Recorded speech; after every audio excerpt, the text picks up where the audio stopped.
अगर overall accident की बात की जाए तो इंडिया वर्ल्ड में सबसे नंबर 1 पे आता है। सिर्फ और सिर्फ रोड एक्सीडेंट के अंदर इतने लोग मर जाते हैं। उसके पीछे रीजन क्या है?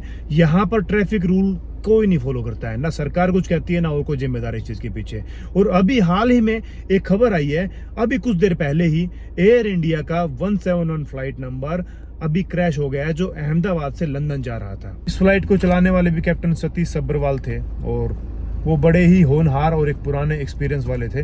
फ्लाइट लगभग 11 साल पुरानी थी, इतनी ज़्यादा पुरानी भी नहीं थी, बहुत ज़्यादा पुरानी नहीं थी, क्योंकि इनका मेंटेनेंस वगैरह लगातार होते रहता है। जैसे ही फ्लाइट वहाँ नीचे क्रैश की तो नीचे धुआं का गुब्बार लोगों को दिखाई दिया और अचानक ये सारे लोग वहीं पे झुलस के मर गए, क्योंकि फ्लाइट के अंदर वो अचानक उसको खोल भी नहीं सकते, बाहर निकल भी नहीं पाए होंगे और सारे के सारे लोग मारे गए। टोटल 242 लोग इसके अंदर सवार थे और सारे के सारे मारे गए हैं, क्योंकि वो फ्लाइट इतनी ज़्यादा नहीं है कि बहुत ज़्यादा ऊपर चली गई हो। वो फ्लाइट ऊपर चली जाती है हवा के अंदर उसकी जो हाइट होती है ज़मीन से लेके मिनिमम टू मिनिमम उसकी 35 से 38,000 40,000 फीट के हाइट के ऊपर वो उड़ान भरती है।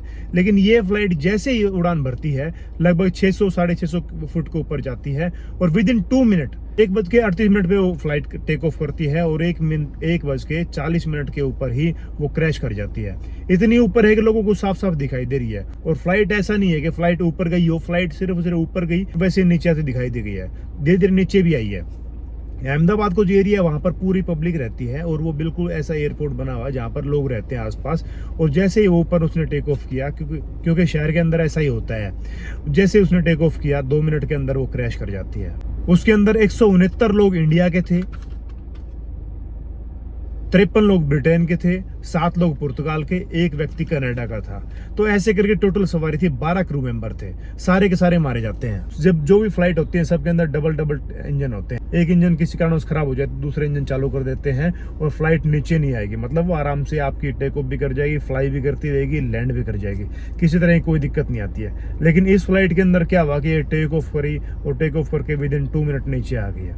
इसकी अभी पूरी जांच नहीं हुई है, टोटल लोग इसके अंदर लॉस हो चुके हैं। और सबसे बड़ी और दुखद घटना ये और है इसके साथ में कि जो लोग भी इसके जो जिससे बिल्डिंग से टकराई है, जिसके बिल्डिंग से टच किया है, जिससे गिरी है जिसके पास में, वो एक नर्सिंग हॉस्टल था उसके पास, उसकी बिल्डिंग से टकराई है और वहां पर भी कुछ नर्सिंग के स्टूडेंट थे और कुछ स्टाफ था, उन लोगों की भी मौत होने की खबर यहाँ पर आई है।